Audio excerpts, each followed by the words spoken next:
بسم اللہ الرحمن الرحیم۔ بسم اللہ الرحمن الرحیم۔ السلام علیکم ورحمۃ اللہ وبرکاتہ۔ عزیز طلبہ، آج الفوز الکبیر فی اصول تفسیر کا سبق نمبر 2 ہے اور اس کے اندر ہم اس کتاب کی اہمیت کا بیان پڑھیں گے۔ عزیز طلبہ، قرآن کریم سرچشمہ ہدایت ہے، اس کی مختلف انداز میں خدمت کی گئی ہے اور اس بارے میں سینکڑوں ہزاروں کتابیں تالیف کی گئی ہیں، لیکن اس کے باوجود نہ انفرادی طور پر کوئی یہ دعویٰ کر سکتا ہے کہ قرآن کریم کی خدمت کا حق ادا ہو گیا، اور اسی طرح نہ مجموعی طور پر یہ دعویٰ کیا جا سکتا ہے کہ نزول قرآن سے لے کر اب تک اس موضوع پر جتنی بھی کتابیں لکھی گئی ہیں ان سب کا مجموعہ حرف آخر ہے۔ مفسرین نے علوم قرآن کو مختلف پہلوؤں سے اجاگر کیا۔ کسی نے قرات کے بیان کا اہتمام کیا تو کسی نے قرآن کریم سے مستنبط ہونے والے احکام کو جمع کیا۔ اسی طرح کسی نے لغت کو مدار بنایا تو کسی نے بلاغت کو معیار قرار دیا۔ کسی نے صرف و نحو کو مد نظر رکھا تو کسی نے اس سلسلے میں وارد ہونے والی احادیث کو پہلی اور اولین ترجیح دی۔ الفوز الکبیر بھی اسی سلسلے کی ایک کڑی ہے، جس میں شاہ صاحب رحمہ اللہ تعالی نے ایک انوکھے اور منفرد انداز میں قرآن کریم کے مرکزی مضامین کی روشنی میں اختصار اور جامعیت کو ملحوظ خاطر رکھتے ہوئے اصول تفسیر وضع کیے، اصول تفسیر بیان کیے۔ الفوز الکبیر کی اہمیت کے لیے شاہ صاحب رحمہ اللہ تعالیٰ کا نام ہی کافی ہے۔ وہ ایک نابغہ روزگار شخصیت تھے اور بہت بڑے عالم محدث تھے، ان کا نام ہی کافی ہے۔ اس کے باوجود مزید اطمینان کے لیے مولانا عبید اللہ سندھی رحمہ اللہ تعالی، جو کہ ایک مشہور عالم دین ہے اور تحریک ریشمی رومال اور دیگر تحریکات کے اندر ان کا ایک بڑا مقام اور نام ہے، ان کا یہ جملہ جو انہوں نے الفوز الکبیر کے بارے میں فرمایا ہے، جب حضرت شیخ الہند رحمہ اللہ تعالی سے انہوں نے پوچھا تو شیخ الہند رحمہ اللہ تعالی کی طرف سے جب اس رسالے کی طرف ان کی رہنمائی کی گئی تو انہوں نے اس رسالے کا مطالعہ کیا۔ اس کے مطالعے کے بعد انہوں نے یہ ارشاد فرمایا، فصل اول کا مطالعہ کرنے کے بعد میں مطمئن ہو گیا کہ انشاءاللہ علم و تفسیر مجھے آ سکتا ہے۔ پھر اس دن سے آج تک میں ان کے مسلک سے باہر جانے کی ضرورت محسوس نہیں کر سکا۔ دراصل ایک لمبی تحریر ہے ان کی، جس میں وہ فرماتے ہیں کہ امام فخر الدین رازی رحمہ اللہ کی تفسیر، جار اللہ زمخشری رحمہ اللہ تعالیٰ کی تفسیر، اسی طرح معالم التنزیل ہے، اور اس طرح ابن کثیر، اور اپنی استطاعت اور قوت کے مطابق جتنی دیگر احادیث ہیں، تفاسیر ہیں، ان کا میں نے مطالعہ کیا تو مجھے کچھ نصیب نہ ہوا سوائے تحیر اور حیرانی کے۔ تو حضرت شیخ الہند رحمہ اللہ تعالیٰ سے وہ فرماتے ہیں کہ ہم نے چند آیتوں کی تفسیر سنی ہوئی تھی جو ہمیں کتابوں میں نہیں ملی، اور اسی طرح شیخ الاسلام مولانا محمد قاسم نانوتوی رحمہ اللہ تعالیٰ کے بعض تفسیری جملے جو تھے وہ ہم نے نہ پڑھے ہوتے تو ہم علم تفسیر کے حاصل کرنے سے قطعاً مایوس ہو جاتے۔ پہلے زمانے میں مسلمانوں نے انہی کتابوں سے قرآن کو سمجھا تھا۔ جب وہ قرآن کی حکومت مجتہدانہ اصول پر قائم کر رہے تھے، مگر اس قسم کی تفسیروں سے قرآن فہمی ہمارے لیے ممکن نہیں تھی۔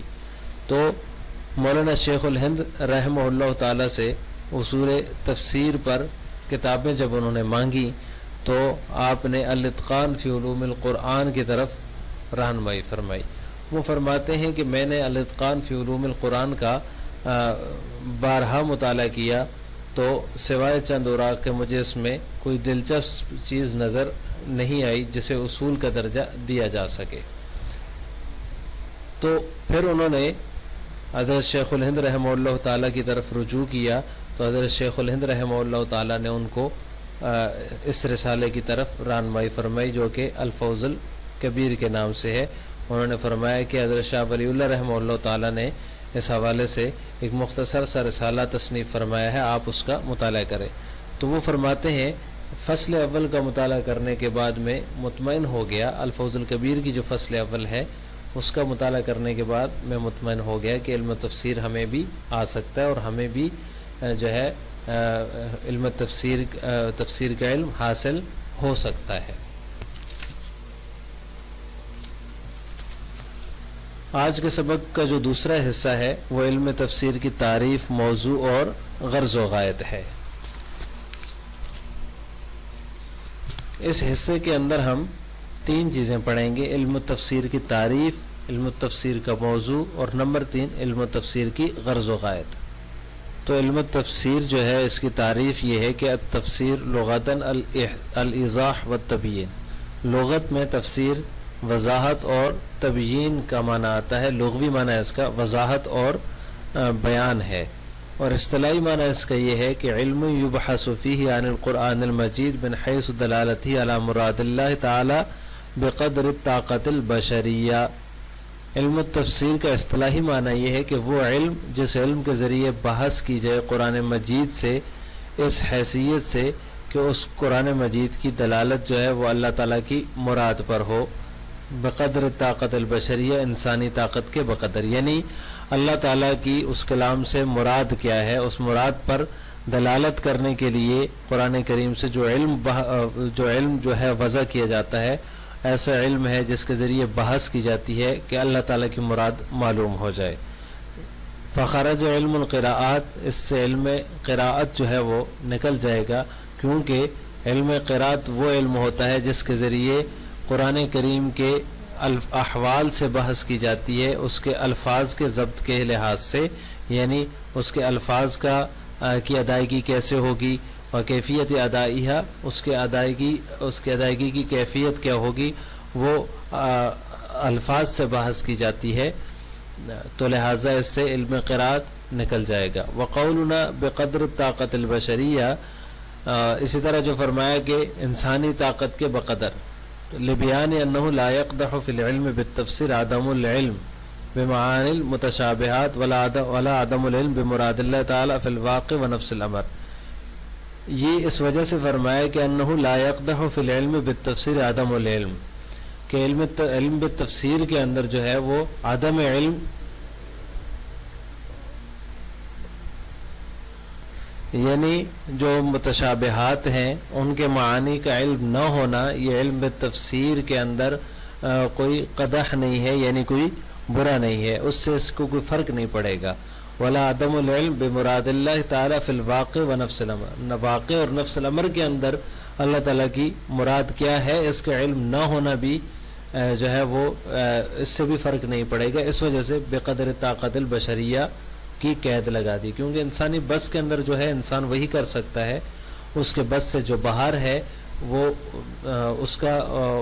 حاصل نہ ہونا بھی کوئی بری بات نہیں ہے، اور اس سے علم تفسیر کے اوپر کوئی فرق نہیں پڑے گا، کیونکہ متشابہات کا جو علم ہے وہ صرف اللہ تعالیٰ کی ذات کو ہے، اور اسی طرح کسی لفظ سے یا کسی قرآن کریم کی آیت سے نفس الامر میں واقعتاً کیا مراد ہے اللہ تعالیٰ کی، اس تک بھی اگر کوئی بندہ نہیں پہنچ سکتا تو یہ بھی انسانی طاقت سے باہر ہے، اس سے بھی علم تفسیر کے اوپر کوئی فرق نہیں پڑے گا۔ تیسری چیز ہے موضوعہ، علم تفسیر کا موضوع کیا ہے؟ علم تفسیر کا موضوع ہے کلام اللہ تعالی من حیث دلالتہ علی مراد اللہ تعالی، اللہ تعالیٰ کا کلام اس حیثیت سے کہ اس کی دلالت مراد اللہ پر ہو، یعنی اللہ تعالیٰ کی مراد پر ہو، اس حیثیت سے کلام اللہ جو ہے وہ علم تفسیر، یعنی اللہ تعالیٰ کا کلام علم تفسیر کا موضوع ہے۔ اور تیسری چیز جو ہے وغرضہ، اس کی غرض و غایت، اس کا مقصد کیا ہے علم تفسیر کا؟ تو علم تفسیر کا مقصد ہے الاہتداء بہدایت اللہ تعالی، رہنمائی حاصل کرنا اللہ تعالیٰ کی ہدایت سے، والتمسک بالعروۃ الوثقی والوصول الی السعادۃ الابدیہ، اور سعادت ابدیہ تک پہنچنا، یہ اس کا مقصد ہے علم تفسیر کا۔ السلام علیکم ورحمۃ اللہ وبرکاتہ۔